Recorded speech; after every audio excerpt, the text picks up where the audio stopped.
And hello, welcome to the Podcaster Hour. This is so amazing. I'm so excited to be here. My name's Ian Gray, and in this new episode, by the way, this show is from Ecamm Live, as always, we help you launch your podcast through the power of Ecamm Live. Now, I'm very excited because today I've got the wonderful Mike Russell on the show. This is episode 6, and we're going to be talking about how to sound awesome with your podcast. In fact, on your podcast, if I can get my words out today. How are you doing, Mike? Great to see you.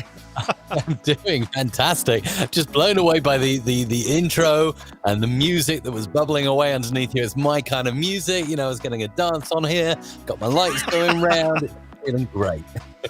It is awesome. Well, we realized relatively recently, maybe a couple of years ago, that we are kind of into the same kind of music, and you introduced me to a state of trance and all that kind of music. Oh, yeah, yes, which is it's just hit episode 1000, so I think a milestone every podcaster aspires to reach, right? Yes, and there was me getting excited. I've got episode 100 this week, but a few more years until I get to 1,000. So we got 9 more times. Yeah, exactly. If you put it that way, it doesn't sound so bad. So can see some wonderful people watching live. I can see we've got now let's see if I can pronounce this, Flugelselschaft from Berlin in Germany. Great to see you. We've got Houdenil from snowy New York City. It's not snowy. It's not snowy where you are, is it, Mike? It's never snowy on the beautiful island I'm on the south coast of England. All the snow just disappears over the Solent. So, yeah. Yeah, you're in the Isle of Wight. Beautiful part of the world. Another beautiful part of the world is where Joel Ahmed is from Niagara Falls in Canada. Awesome to see you there. David's watching from Spokane in WA. We've got I am Jason Allen watching again from Salt Lake City. Awesome. Got Stefan watching from Sweden. Rob from Winnipeg. We've got a lot of Canadians here today. David Smith, what's David saying? Getting ready to start my work day. Won't be able to watch the whole stream, but it's good to learn something new to start the week. Awesome. And of course, as you know, this will be a replay. There's always a replay for these things. And the fabulous Tim Sorn is here. Great to see you, Tim. Shout out to Ian Gray. I love this from Alan saying, I need a better countdown page. Well, there's more. I don't know about you, Mike, but there's more to a live show and a podcast than the countdown timer. What do you reckon? Oh, well, absolutely. But it is where you get started and build up the energy, right? I love that there's a wonderful picture of you, Ian, like looking excited, and then the stars are floating past you, kind of floating through the universe just before you get started, which I think is phenomenal. Absolutely. Well, yeah, thank you for that. But there's so many things that can get in the way of launching a podcast. And in today's show, we're going to be talking about how to sound awesome. So Mike is Mr. Audio, really. He knows everything that I need to know about audio and a huge amount more. He's helped me set up my audio many times. So I'm really excited to be talking to Mike today. Now, if you've got any questions for Mike, do put them in the comments. Just put Q, and then the question, and then we'll get that question answered by Mike, which would be great. And that'd be awesome. So do that. And also let us know if you have a podcast, if you are launching a podcast or if you're thinking about doing one. That's what this show is all about, helping you launch your podcast with confidence through the power of Ecamm Live. So now, Veronica, this says, your Christmas tree is supposed to be down, baby. I'm so... That's what I think it was. I know. Oh, you're too polite, Mike. You could have told me. No, it's not a Christmas tree. I just wanted a bit of. It is actually just a normal tree with some lights on it. But that one. Thank you for that. Awesome. Well, so I think it's time to get on with the main show. So I'll be with you just after this. I'm just going to. This part is the live element. I'm just going to put the slide up and then introduce the show for the replay bit. So we'll be with you just after this.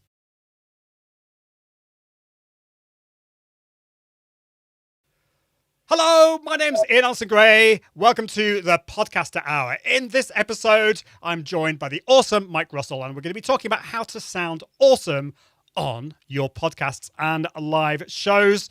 So without further ado, let's get on with the show. Welcome to the Podcaster Hour from Ecamm, helping entrepreneurs, business owners, and live streamers launch a podcast with success using the power of Ecamm Live. Grow your audience and expand your reach, and learn how to plan, promote, produce, and repurpose your live show and podcast. Here's your host, Ian Anderson Gray. Hello and welcome to episode 6 of the Podcaster Hour. This is the show that helps you launch your podcast through the power of Ecamm Live. We go live every single Monday at 4 p.m. in the UK. That's 11 a.m. Eastern Time, 8 a.m. Pacific. And in today's show, this is episode 6, of course, we're talking about how to sound awesome on your podcasts. And I'm very excited about that. So if you have a podcast, if you're thinking of launching a podcast, do pop the name of that or what you're thinking about doing in the comments. And of course, if you've got any questions, just put the question in the comments. Just put a little Q just before that so that we know that it's there, that it's a question. Now, as always, this show is powered and sponsored by Ecamm Live. That's what I use for all of my live shows. It is awesome. And if you want to find out more about that, all you need to do is go to iag.me/Ecamm Live. That's iag.me/Ecamm Live. But today, this is actually very exciting because this is the first time I've got a live guest in the virtual studio. I have had Colin Gray on the show before, but he was, because he's in Australia, we had to record that before. So I'm really excited to be joined by Mike Russell, who is the creative director of Music Radio Creative. Audio production is his life. Mike is passionate about helping you to sound great. He presents a weekly live stream and releases regular videos on his YouTube channel about producing podcasts, cleaning up audio, improving the sound of your voice, creating music, sound design, and more. And you can check out his channel at youtube.com/Music Radio Creative. Mike, welcome to the show. Thank you, Ian, and what an intro. That was absolutely amazing. I can even hear wonderful cheering as I come in. You've got your audio sorted. It sounds great. Thank you, Matt. Well, I have to say you have been very helpful, integral, in fact, in my audio setup. So I really appreciate all the help you've been over the years. So thank you so much for joining me on today's show.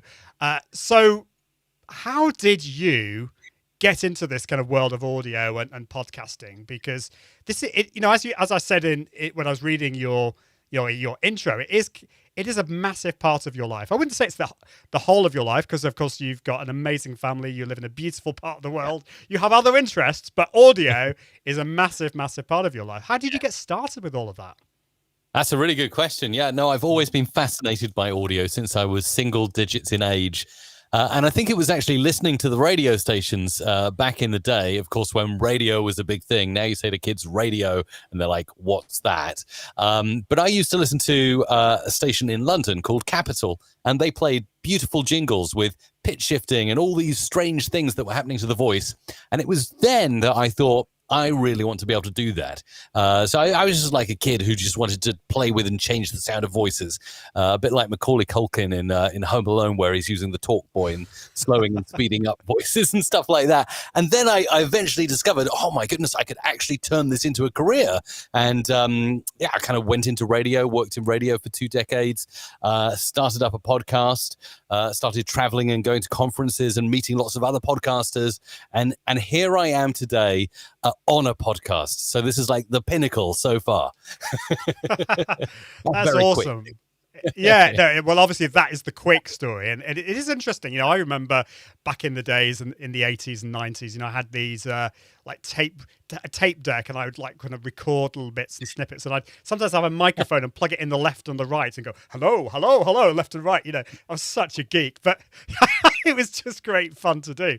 And now it's amazing the kind of gear that we've got today, that if we had bought the kind of stuff that we have today, it would have cost, like, I don't know, not millions, but we can get gear today that is so much cheaper, and we don't have to, we can start off actually fairly simply. And so that's the next question I'm going to ask you, but which is about how we get started. But before that, I can see we've got quite a few questions here, and some of them are a bit technical, But I do want to kind of answer these questions as we go along. So, and maybe you can explain what these mean, because so if you're just starting, by the way, if you're just starting with podcasting, I don't want these questions to put you off. If you don't understand what these words mean, Mike's going to help us, but we are going to get on to how you actually get started, and then we're going to work our way towards advanced. But Mark asks, what is the best audio compressor? So first of all, maybe Mike, you can answer the question, which is, what on earth is an audio compressor? Do we need one? And what is the best one? Yes, well, I do my best to simplify things. So if you've never heard audio technical terms before, I can make them simple, and I can do my best to cut them down to just the bits you need to know. So audio compression takes your voice, if you're a podcaster, and it takes all those loud bits and squashes them down a bit so that they're the same level as the quiet bits. Now, that's all very good, but it's squashed it down. So then you need to turn it up a bit. So you squash down the loud bits, turn it all up, and then you get a consistent waveform. So it's the difference between hearing someone speaking and they're getting louder and quieter and louder and quieter and louder, and that's really annoying, and someone who's speaking at a consistent volume.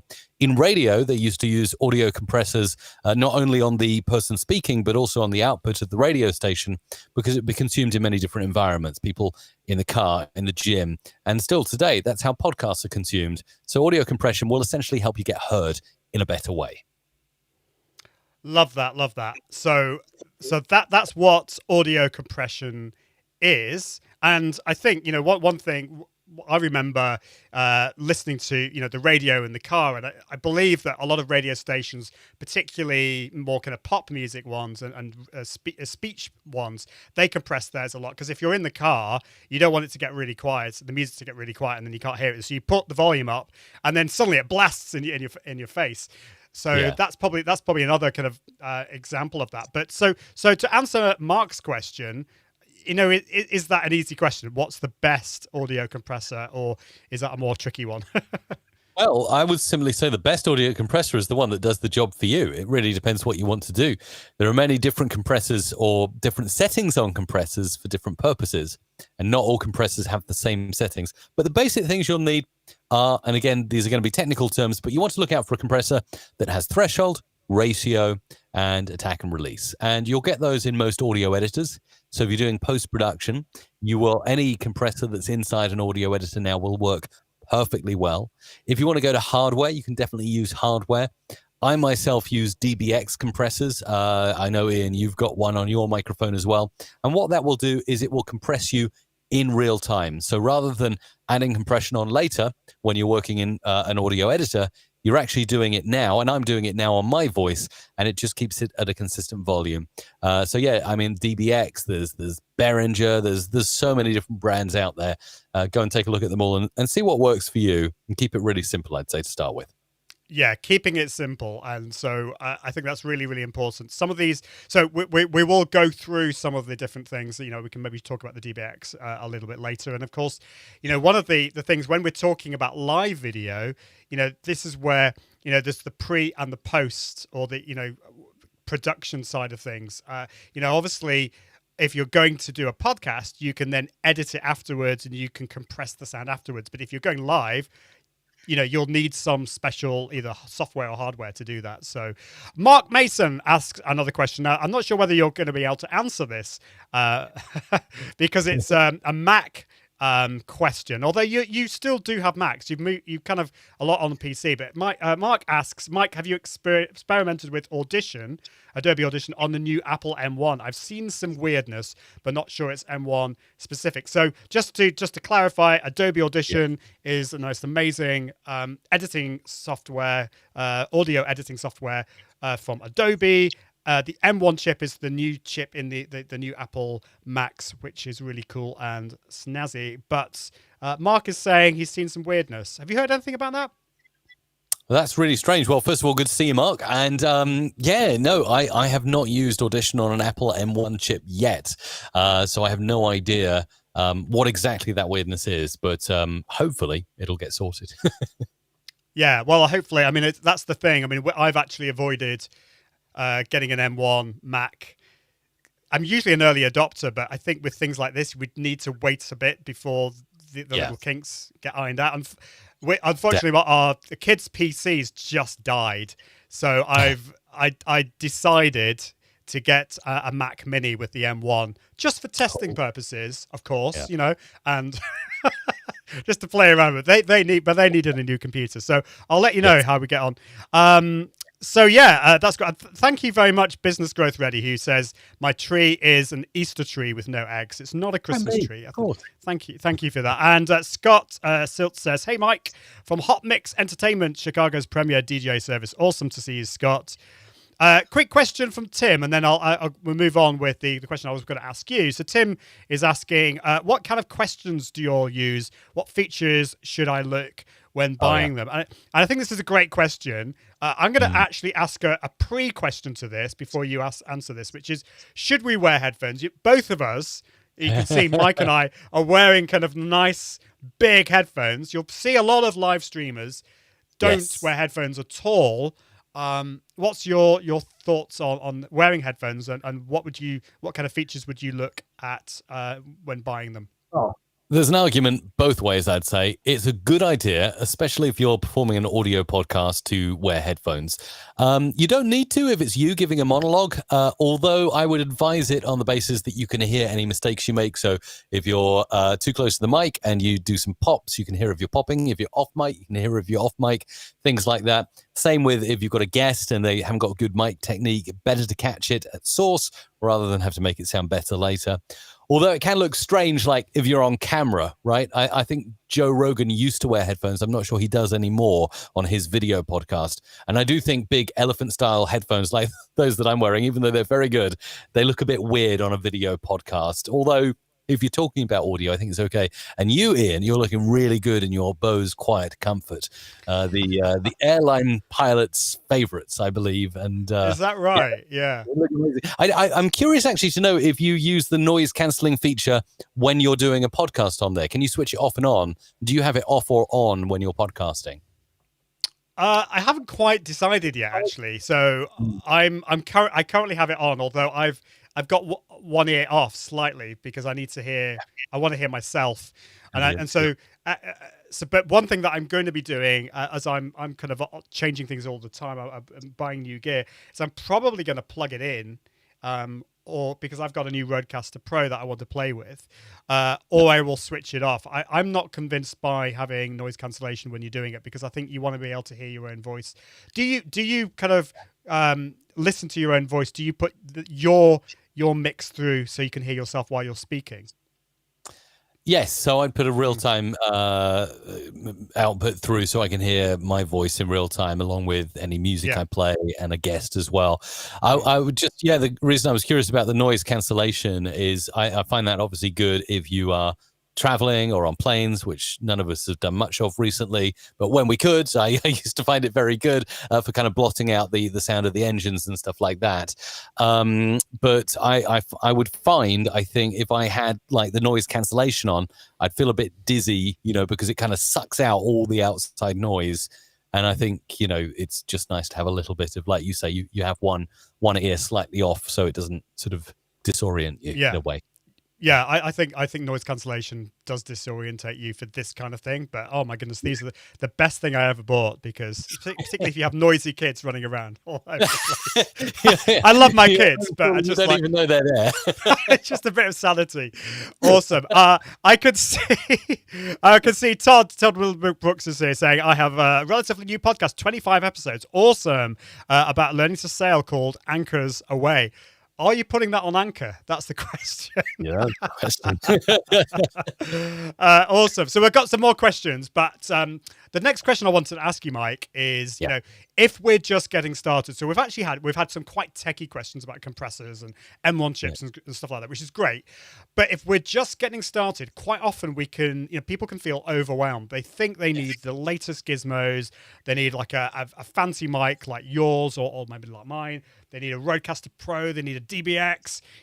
If you're just starting out and you're a little bit worried about the tech, what's a good place to start? How do we get started with having awesome audio? Yeah, no, I think you've hit the key absolutely perfectly there, Ian, by saying you can start out really simple. And like, I look at my own audio journey and setting up my own podcast studio. I didn't start with the gear that I have in front of me now. And I'm very aware of your journey, Ian. And I remember how you started off with, the microphone, then you introduced the compressor, but you just kind of got started, and you've done a lot of stuff on your phone as well, using the phone microphone, which is perfectly capable. So for those who are suffering overwhelm, the most important thing you can do is get yourself a really decent microphone, and you don't even have to worry about mixing desks and audio interfaces and XLR cables and all of that. Like, if you really just want to get started and sound good, I will say this now, in 2021, I'm saying this, USB microphones for those starting out are a great entryway to get started without too much overwhelm. There's some really good USB mics out there. Did you actually just say that? This is going live. You realize that, Mike? Oh, no, really? The technology has got better. I mean, a lot of the bigger companies, certainly in 2020, got on board. I did a video on USB microphones, and yeah, certainly there's a few companies out there that have really hopped in and upped the game. I used a few of them when I was traveling back in 2019 now. Yeah, I got to take some USB mics with me and use them when I was on the move. And they worked really well for me, when I needed to record quickly in a hotel room, to plug the USB socket, USB-C into my MacBook and just record something was really, really easy. Yeah. Awesome. Well, I remember watching that video that you did on YouTube. So Katie from Ecamm repurposes this show into a blog post. So Katie I will remind Katie to put a link to that video in the notes for that, because it's great. So yeah, I mean, I started off with one of these things, the Blue Yeti, which is, a lot of people use.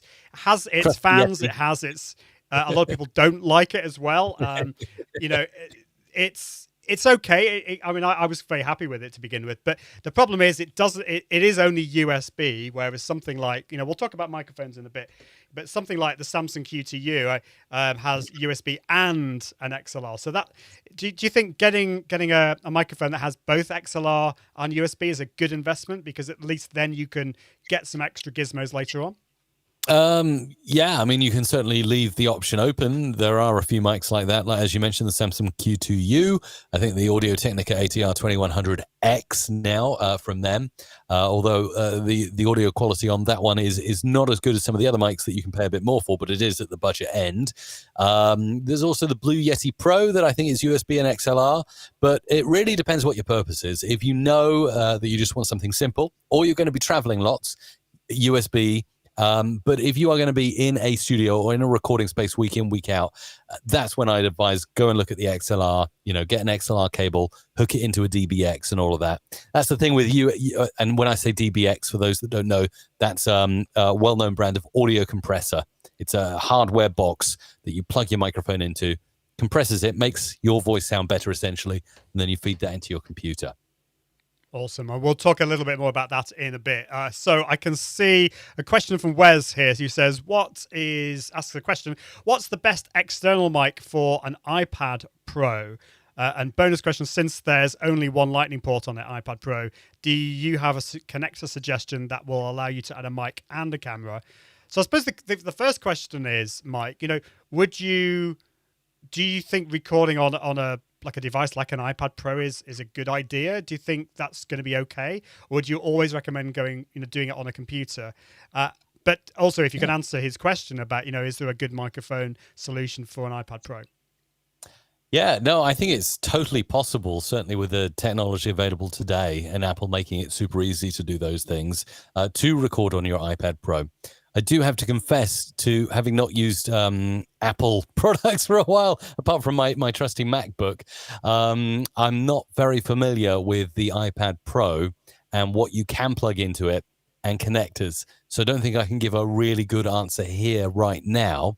But if you'd like some further information on it, or you'd like me to look into it and give a few suggestions, what I would advise, I'll fully hold my hands up and say, I don't think I have an answer for it right now, but I'd be happy to look into it and tweet. So if you want to give out my Twitter, very happy to look into that. Yeah, do. So what is your Twitter? at iMikeRussell, which is ironic because I'm like an Apple product with I in front of my name. At iMikeRussell. Oh, that is funny. Well, I've played around a little bit with this, so I'm not sure. I'm not an expert on this, but I think you can buy connectors. You can buy one with you plug it in via Lightning, and it's got a USB and it's got Lightning as well. So I think you can put both in. How that will work? So I do believe the Blue Yeti can work with that. I've not tested it though, so I think that the answer to that is yes, it can work, but we can't really help you any more than that. So if you technically you could plug any USB microphone in that you liked if you had a connector like that. Yeah, that's cool. Yeah, I believe so. And I think I know we're kind of a fan of the Focusrite Scarlet 2i2, and I think you can plug those into iDevices as well using that solution. Although I haven't had much luck with that recently, I've been playing around with it, but I have seen some YouTube videos that do show how you do that. So yeah, it is possible. So I just wanted to say, if you've just joined us, this is the Podcaster Hour from Ecamm. My name's Ian Answer-Gray. I'm joined by the fabulous Mike Russell. We're talking about how to sound awesome on your podcasts and live shows. So if you've got any questions for Mike or for myself, do pop them in the comments. Just put the letter Q at the beginning so we know there's a question. So, Mike, I did warn you about this, but I think it's at that point in the show where you do need to give us a little tour of your studio, because it is awesome. Now, I have to admit, I have been in person to your studio. This was before COVID, I have to say. Although you have added a lot more. You've got a desk and you've got, oh my goodness, just give us a little tour so we can have some tech envy. Absolutely. Yeah. In the last 2 or so years, this studio has definitely changed from a room with a desk and a few units in to, well, let me give you, maybe I'll give you the full on sky bird's view. There's the bird's eye view. So you can see actually that is the desk there that Isabella sits at, my co-host and wonderful business partner at Music Radio Creative. She sits there. She's got a Tascam Model 12 sitting over there to do her mixing and recording. And I also hook that into my desk so I can put her audio out onto the live stream. She is working with a Mac there, as you can clearly see. If you are really eagle-eyed, you look to the left of your screen, you'll see a couple of desks sitting there at the side. And yes, there's a Soundcraft Signature 10 desk there, and the Roadcaster Pro is sitting there, glowing away under the hue of the LifeX lights. There's a Neumann TLM 103 over there on Isabella's desk. She's using a Logitech Brio 4K. There's a Sony Alpha camera over at the side that gets her onto the live stream. There's an Elgato key light that is remote controlled from my computer. The big sort of umbrella thing, which you'll probably see better from this angle, is, well, that's bright. Sorry, apologies for the brightness there, but that is an Aperture. I can't remember the exact model now, but it's something like the Mark II, Model 2 or something. Anyway, I sort of favorably call it the Peter McKinnon light. For those of you who watch Peter McKinnon on YouTube, fantastic film editor, photographer, that's the light he uses. It takes up about a quarter of my room, but still, it provides amazing lighting. Over here on my desk, as you'll see, this is a producer's audio desk. And I did a video on my channel all about this. It's a Zawor desk. I think it's the Mesa X. And it's just a beast of a desk. It has the space for 12 different 19-inch rack units to go in here. And I will take you through it all. Up there, I've got not the Shure SM7B. I've got and used that, but that's actually the Shure. I think it's the MV7, their new one. I'm speaking to you on an audio I keep saying Audio Technica. It's an AKG C414 XL2. Under here, I'm mixing all my audio on a Soundcraft Signature 12 MTK desk, which is a multi-track desk. I've got over here, let's go from left to right here. So over here, these two screens that are not on at the moment, I enable those for the live stream, and I get confidence monitoring in front of me so I can see which camera is live, and I can quickly see a multi-view screen as well of all the cameras we use to do our weekly live streamed podcast. Underneath that, I have the Behringer Power Play. It's the Behringer Power Play 8000, I believe, HA 8000, and it's a great headphone preamp. So it allows you to plug in up to 8 different headphones and offer 2 different audio sources. So using this, I get to listen to myself pre and post processing. So pre is just the raw output from my mic, and then post is what you'd be hearing on the live stream. Here I had a rack custom built to fit in 2 Elgato Stream Decks, and I can push buttons on here and change the camera angles. I've got a Furman power conditioner there. Power conditioners are great if you're working in audio and you want the least amount of kind of noise coming from your power sources into your desk and into your processors.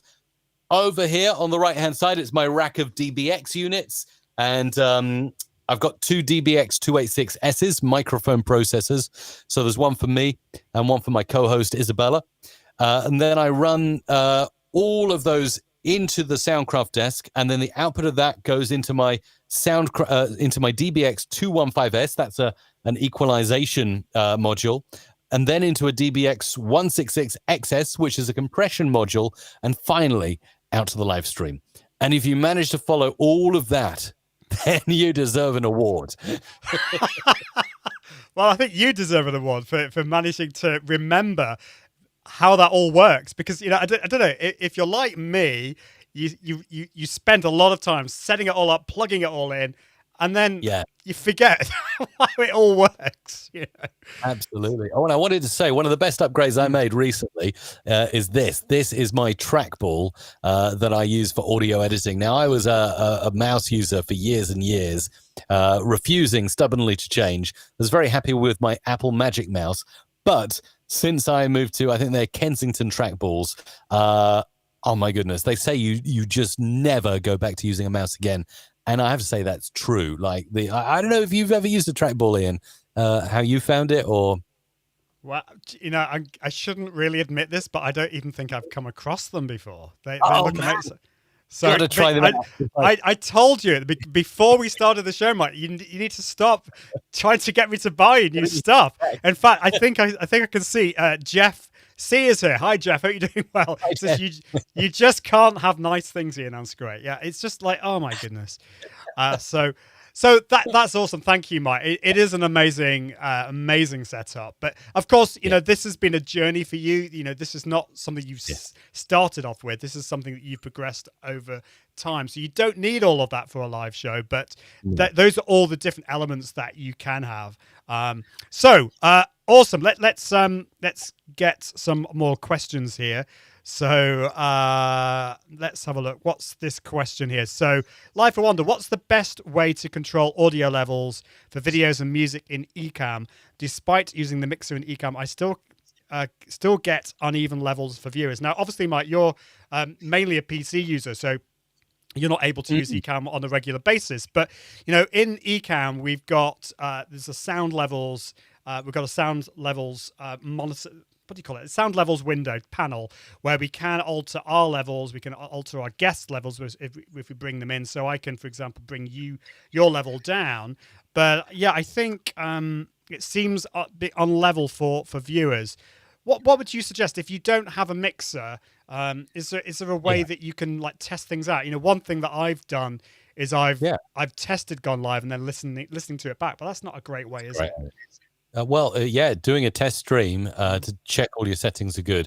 Definitely, I would highly recommend that. Just, set up a private YouTube live stream, stream it out, wait for it to process, watch the video back, and see if there are any errors. You, Ian, may be best placed to say if there are any further audio features inside Ecamm Live. But if there is indeed a mixer there, then I'd suggest looking at the levels you're getting on each. Do you get visual feedback on the levels on each audio source inside Ecamm? How exactly? Yeah, we can. So if I just go into live demo mode here, I don't know whether you'll be able to see this, Mike, but so up there we've got, so you can see I'm using my Scarlet 2i2. So if you say something, Mike, we'll see your level going. So you're coming through in the audio level there. So I can actually probably boost you up a little bit just to get our levels better there. So I think that's usually what I would do. I mean, we didn't do this at the start. We probably should have done, which is just to test the levels. So I could go 1, 2, 3. And you try that. 1, 2, 3. So yeah, we're going a little bit into the red there. I can see. Yeah. But that's how you could do that. So yeah. Okay. Well, yeah. So regarding that, obviously you have a super mixer, and what I really like about the mixer inside Ecamm Live is that you have the ability to see not only the green, which shows the bulk of your audio, but then as you go a little bit louder, you go into the yellow there on Ecamm, and then if you peak, obviously you go into the red. So the first thing is you want to make sure none of your audio sources are going into the red. And then just like Ian's got it set up there on the screen share for those of you who get to see the video. Sorry, if you're listening on a podcast, I'll describe it for you. But essentially, you want to be kind of, I guess, tickling the yellow with all your levels and going nowhere near the red. So if you can do a test on all your levels before you get started and get them all in the same place, hopefully you'll be good there. But when you say that the sound is uneven, that may well be an issue with wherever that audio is coming in from. So it might be that your microphone is completely raw and unprocessed. And then when you get loud, it gets louder. And when you get quiet, it gets too quiet. And that's where I mentioned compression might be a good thing to introduce somewhere in your audio setup to level out the sound. Definitely. And we'll come on to compression a bit in a little bit. So just a question from Meredith, who's asking, what do you do to help guests sound better? Those who don't have an external mic and refuse to get one. So you can spend all your time, getting the most amazing microphone. I don't know how many, guest interviews you do, Mike, but have you had this experience where you bring somebody on and the audio really isn't that great? What do you do? And they're using like either the Apple AirPods, which are, they're not too bad for phone calls, but for podcasts, maybe not. The other thing that's really bad is someone's wearing, I had this question just today, some headphones, and the microphone is attached somewhere on the wire, and they've got it on their shirt, and it scratches against their shirt. So you hear the shirt scratch, or maybe they're wearing earrings, and the earrings are clattering as they're chatting and things like that. So those are things that hopefully you can prevent before you start recording. So if you notice the mic is rubbing up against someone's shirt, or there's some jewelry kind of jangling around, hopefully you can just say, look, listen, is it all right for you to change that, or just move where the mic is, so we don't get so much of that. There's not really much you can do. You're at the mercy really of the best kit that your guest has. Something I've known podcasters to do in the past is to, if they're interviewing a lot of people, particularly if it's someone well known, and then it turns out they don't have a very good audio setup, to actually just mail them out or recommend something for them to get. It's not going to cost, major money. Maybe a $20 or $30 headset will get you the audio you need. Something like, I've got a Sennheiser headset that I use to do Zoom calls. I bought it during lockdown. I was like, I can't buy one of these cheap headsets. It has to be something well known. I'm going to go for Sennheiser. And I'll tell you what, I've tested the mic out on it. And while I wouldn't use it to record a podcast, if a guest of mine was using that headset, I'd prefer it much more over, some of the AirPods and internal computer microphone solutions. So maybe something like that. Yeah, I've heard that before. Just buying a cheaper microphone or headset. If they're really bad audio and you've got the budget, then that might be a good thing to do. But this is the next question from Mike, who's asking. Let me just put this up on the screen. How do you add compression to a live stream? And I was going to ask you this later, but we've talked a lot about compression, so we should probably talk about this. And you've mentioned the Dbx 286S. I thought actually what might be quite good is for me to show my setup, and you've been able to help me with this a little bit. So let me just get my Epoch Cam running. So hopefully this is going to work. Let's see. Yes, there we go. Now I hope you love my standing desk, by the way. I love which is very high tech. We've got some paint pots. With the desk in here, and then I've got some box files to put my Mac up there. So but I've got my teleprompter up there. So it's state of the art. Is that a super duper cooling fan underneath the Mac? It is. This is a super duper cooling fan. Yeah, it's very good, and I can adjust it the levels there as well. So underneath here is this is the Dbx 286S that you recommended that I get, and then I've got it plugged into a Focusrite. So maybe you could just the DBX286S is certainly one way of actually adding compression to the mix. That might be one way, but there's probably other ways as well you can tell us about. But maybe if you could if I show my camera hit of my DBX286S, maybe you could just take us through some of the settings and what we need to be thinking about. Of course. Yeah. So if you get a DBX 286S, the first thing you'll do is you'll plug your microphone in at the back. And the first dial there, you can see that Ian's showing you, labeled mic preamp, is essentially the level of the microphone you're sending in to the processor to be compressed and enhanced. So you want to be twisting that dial so that you kind of go nicely into the yellow, but definitely not into the red. So I think, Ian, if you speak, we might see the lights light up. 1, 2, 3. 1, 2. So it might be a little bit on the low side, that. That's it. But that you can always you can change that just by pushing the dial up a little bit. But still, you're sounding fine, so that's okay. Next to that, you've got a 48-volt phantom power light. Now, you'll only need this if you're using a condenser microphone. So if you've got a dynamic microphone like the Heil PR40 that Ian has, short SM7B, anything like that, you won't need power.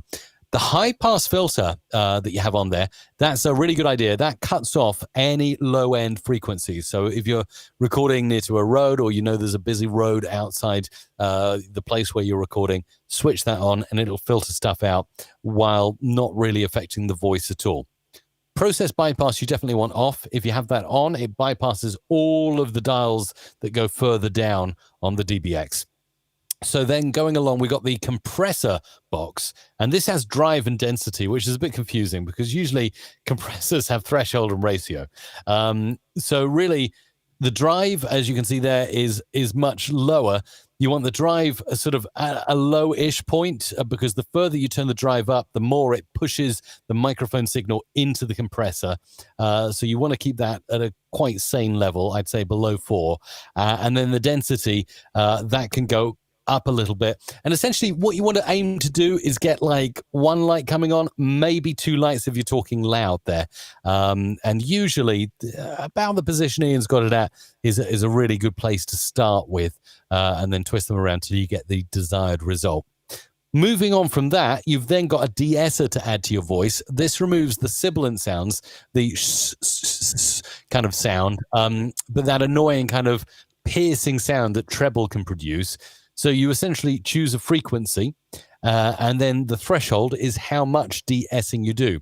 So if you've got a lot of de-essing, 1 light will come on. And if you've got really loads of de-essing, the 2 lights will go on, the green and the red light. So really, you probably want to just go into your mic and then twist the frequency round until you start to get a light coming on, and then push the threshold up so you get those lights coming on whenever you're saying S words. But when you're saying something else, you don't really want those lights coming on. Over next to that, you've got an enhancer. Those are essentially EQ dials. So LF detail is bass, HF detail is treble. So LF will beef up your voice and make it sound bassy, and HF will just make the voice crisper and clearer. And then over at expander gate, this is something that when you're not speaking, the light will be red, and when you are speaking, the light will be green. So hello. There you go. Perfect example. When you're not speaking, the light is red, and so therefore no audio is being heard at all. And when you're speaking, it goes green and you can hear the audio. This is great if you're in a noisy environment and you've got fans or air conditioning going off. The noise gate will close at the threshold that you set, and you won't hear those sounds. And then when you go above that threshold, i.e. when you're loud and speaking to your microphone, the gate opens and you're heard. And then finally, next to that, at the very end, you've got the output dial, which essentially selects how loud your final output will be. And of course, because we've done some compression, you'll need to increase the gain because compression by its nature crushes down the audio. So you just turn that up until you get a nice level signal coming into your desk or your audio interface or your computer. And you're away. That's a very, very brief overview there of what's possible. Well, that's very, very helpful. And so the DBX286S, that kind of sits in between your microphone and your audio device. Obviously, the thing about that is you'll need to then plug it into some kind of audio device. Like I've got the Focusrite Scarlet 2i2. Yes. But is there, that's to some people watching might kind of sound a little bit complicated. I don't know. Are there any kind of simpler solutions that might not be as good, but any other solutions that you could recommend? Absolutely. Well, the good news about setting up a compressor like that is that it's set and forget. So once you've done it once, providing you don't move rooms or change microphones or have a different speaker, if it's just you speaking into the same mic in the same room, you can set it once and forget about it. So that's the great thing about compressors like that. Some audio interfaces have a little bit of compression built in, so you might want to look out for those. Some USB mics now are coming with compression settings, but I think they're software focused rather than hardware built into the microphone. So again, an option there. You can also, if we're talking about live streams, so we don't have time to post-produce, if we were post-producing in an audio editor, of course we could add compression there. But if it's live streaming, sometimes you're able to use VST or AU for Mac users, audio unit plugins. Those are audio plugins, and some of those are compressors. Now, sometimes software will allow you to do that natively when you're streaming, or otherwise, if you're on a Mac, for instance, you might want to use software like Audio Hijack, and this is made by Rogue Amoeba, the same people that make Loopback that allow you to redirect audio sources plugged into your computer. So with Audio Hijack, you can take, say, the output of your microphone, say, I want to run it through a VST audio plugin, and then run that into Ecamm Live. So that's how you could do that on a Mac. And you could just say, well, for the audio plugin in the middle, I'm going to use a compressor. Maybe I'm going to use the Acusonos voice leveler in real time. You put that in the middle. It does the voice leveling, evens things out, and then that goes out to Ecamm Live. And that's a great way to do it. And you don't even need to buy hardware. You can just, spend however much it costs to buy the plugin and put it in your chain there virtually. Yeah, I've messed around with Audio Hijack, and it is awesome. You can play around with that and loop back all software from what's the software? The software company's called Rogue Amoeba. Is that right? Amoeba. Yeah, funny name.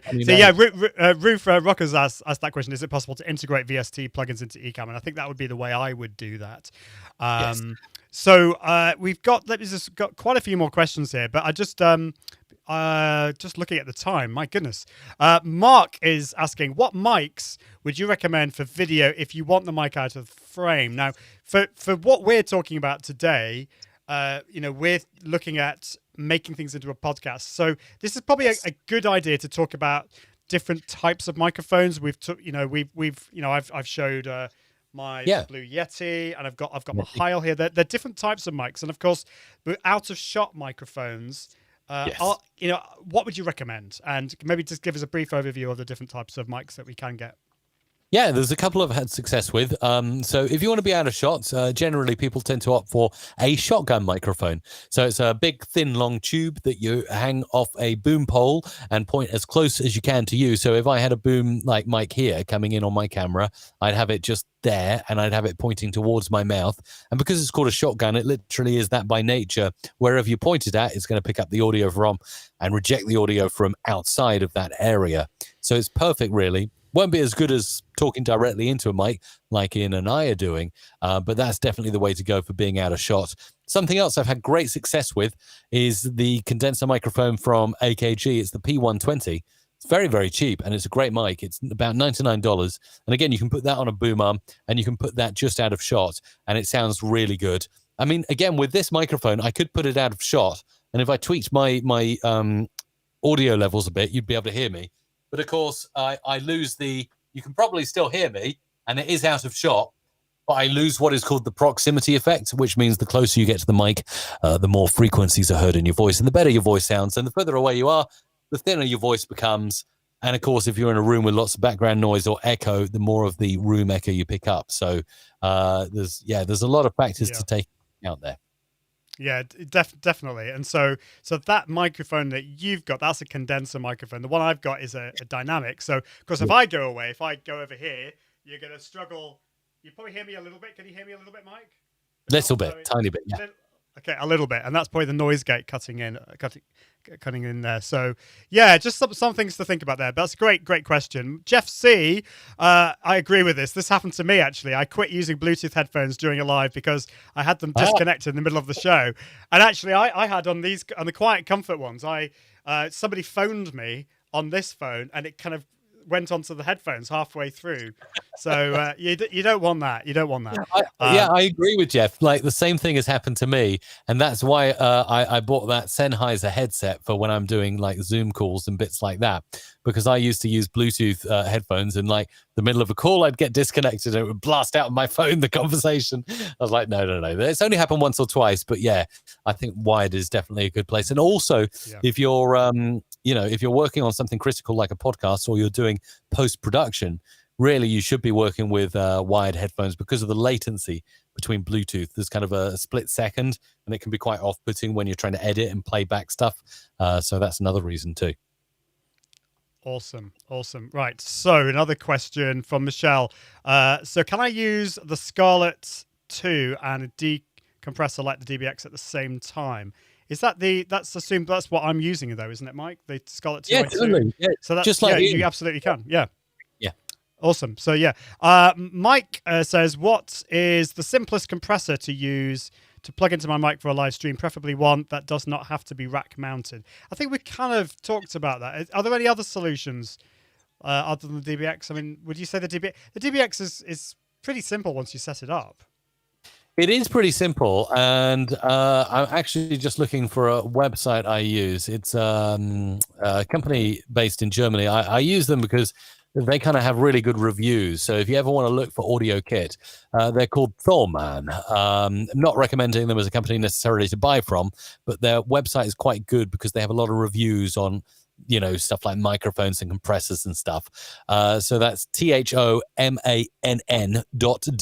It's a German site, but fortunately in English for those of us that don't speak German. And what you can do, so I'm looking through now, compressors, gates, and de-essers on my computer, and I can see here that, the Dbx 286S, when I saw it in terms of popularity, is the third most popular. The second most popular is a $1,400 compressor, so I'm sure it would be quite popular and good. And then the first most popular is Thorman's own home brand compressor. So I don't know how good that is. It's probably number one because it's on their website. But then there's other stuff like there's Neve compressors on there, FMR, Drama, all of that good stuff. It's you can just browse through and you can look at the reviews. And there are some tiny units. I mean, one I've not used, so I can't vouch for it. But this FMR audio unit, it's about $200, and it's much smaller than the Dbx. It's not a rack mountable thing. It's like tiny. So I'd suggest go to that site and have a look, and you check the reviews, and then if you're in the US, go buy from your favorite retailer, B&H, Amazon, Sweetwater, whatever. Yeah. Awesome. That's great. So we're very, very close to the hour. My goodness, so many questions, so many things to talk about. But we've talked a lot about tech, and that excites us all. We're all geeks here. But there's more to it than just that. I mean, in terms of like how you can sound awesome in terms of your voice. Now, your company, Music Radio Creative, you have you do audio production, but you have loads of voiceover artists as well, and you've had a background in, you do a lot of voiceover stuff yourself. Any tips on how we can approach sounding awesome from an audio wise, from a non-tech point of view, things that we can do ourselves? Yeah, if you want to sound better and just make your voice sound better, I mean, just practice as much as you can. Don't be afraid to put on headphones and monitor what you're saying and how you're sounding. It can be really awkward at first because nobody likes the sound of their own voice. But after a while, you get used to it. You can tweak your style, perfect your style, do some warm-up exercises before you start. All the warm-up exercises, Ian, because you've done them. I think you were the one who taught me the yeah. You might want to explain that, but that's a great. Is that kind of what you're asking me? Am I answering your question correctly there? Or No, No, that's fine. It was just, I think so often we can think about the focus of, from a tech point of view, but I think, just making your voice sound a bit more interesting, we can often sound very boring and speak on a monotone. So actually, Yes.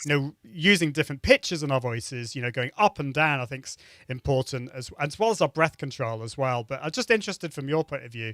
I think you've obviously you feel that's really important as well as getting the tech sorted. You've got to think about your voice and vocal health. I mean, that's a whole other topic, which we won't get into. I can see a question. I'm just trying to kind of fit a few more questions in, and this was actually something I wanted to talk to you about, which is Michelle Johnson is asking, what is the advantage of the Roadcaster Pro? It's basically a mixer, and I suppose we could talk also about do we need a mixer? Now I've just got let's get this the right way round. I just got this yesterday, the Roadcaster Pro.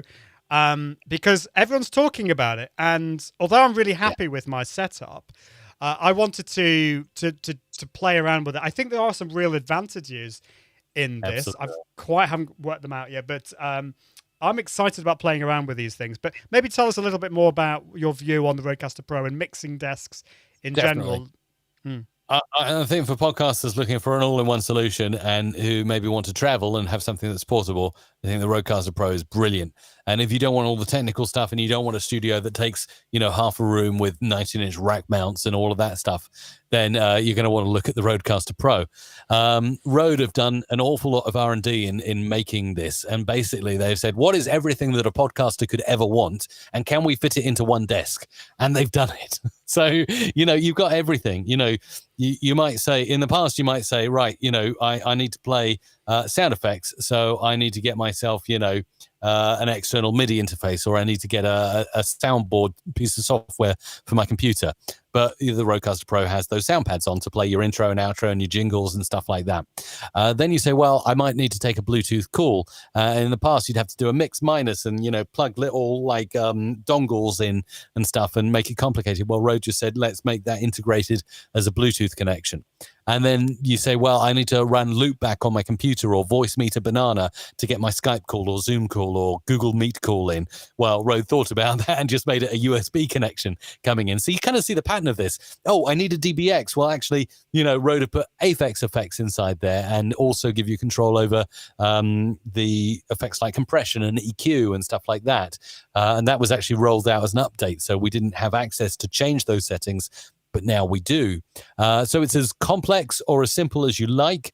At the simple end, you just plug in a microphone, you hit one of the presets and it just works. Or if you want to delve in, you can switch on advanced and you can change the high pass filter, the compressor, the EQ and everything else, de-essing. You can the noise gate, you can set that all up to your own tastes. It's got a 4 headphone preamp. So you can have 4 headphones plugged in. You got speaker outputs as well. Have I done a good enough advert for the Roadcaster Pro? # not sponsored. Yeah, well, it's kind of it is an awesome equipment. I mean, so yeah. but the other alternative is a mixing desk and a DBX. And what would you say?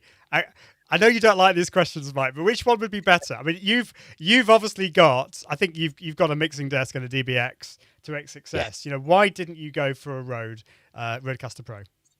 Yeah, well, there are definitely, I know what you're getting at. There are definitely, benefits to each scenario. So, for instance, why I like the setup I've got is I have more granular control with a Soundcraft desk. There's just more features. I can run audio to different places in different ways.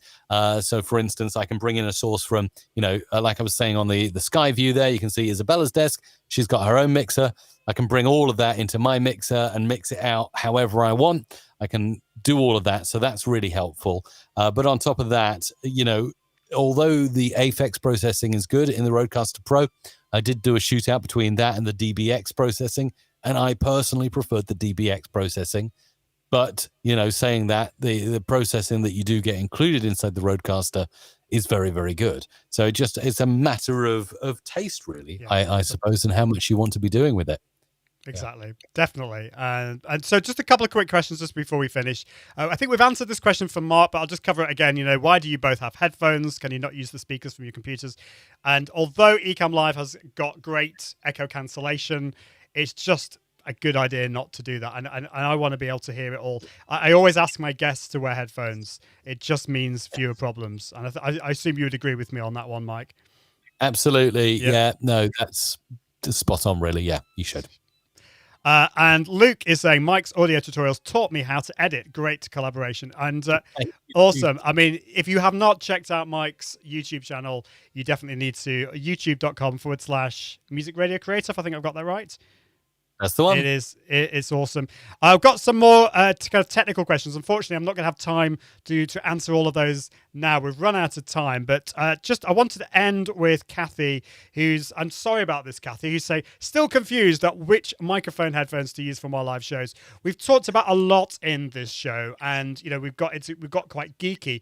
But just to go back to the start again, if we're just starting off with the microphone, I mean, my personal view, I don't know what you would say, if we're just starting off on a show, then I personally prefer dynamic microphones because they're going to be better if your room is relatively noisy, if you don't have all the kind of soundproofing, then a dynamic microphone is going to be good. It's going to be in shot though. You've got to be up close to it. So it's whether you want it in shot or not. Just some final thoughts on that, Mike, before we finish.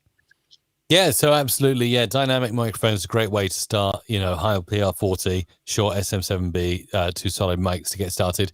But really just a microphone in the sort of $200 to $300 range. You'll even find some nice mics around $100 plus. So start with that. And if you really don't want the technical worries, get yourself a USB microphone and get plugged in. Headphones, definitely great for monitoring, checking the audio sounding good and your guests are sounding great and on mic. Any kind of headphones will do. Closed back are best if you're doing a live show so that the audio doesn't leak out, and feedback potentially. So anything will do. Ian's got the Bose Quiet Comfort. I've got the Behringer Dynamic. I've used these headphones for years. DT770 Pros, they're excellent. I love these. So that's where I'd go with that, yeah. Awesome. Thank you, Mike. Well, we're at the end of the show now, but I just want to let you know we've got loads more shows coming up to do with podcasting. We had last week, we had how to create a successful run of show.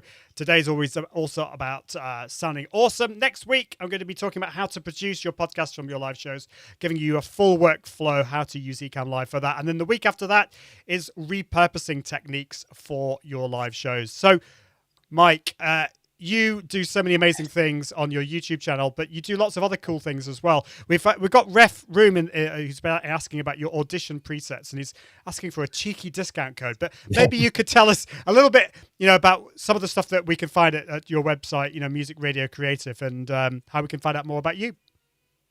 Yeah, absolutely. So I think the best place to find out more about everything that I do is simply go to the YouTube channel, which is youtube.com/Music Radio Creative. Go and watch there. And if you do want to reach out to me personally, ask about audition presets, discounts, or any question I didn't have time to answer on this show, just tweet me. It's at @IMikeRussell. I'm just typing that in the thing, but I can't multitask, so it's you just sing a song while I do this. Hold on, there we go. I think that's it. That's it. You wouldn't want to hear that. There we go. I put that in the comments. Awesome. Well, thank you so much, Mike. It's been great to have you on the show. You do so much. You've been so helpful to me. You've been so helpful to everyone else. Kathy agrees, saying great show. So thank you, Mike, for that. Awesome. Right. Well, we'll leave it there. I will see you next week at the usual time. And next time, I just encourage you to launch your podcast with confidence using the power of Ecamm Live. We'll see you soon. Bye. Thanks for watching the Podcaster Hour from Ecamm, helping entrepreneurs, business owners, and live streamers launch a podcast with success using the power of Ecamm Live. That's it for this week, but do tune in next time. See you soon, and toodaloo!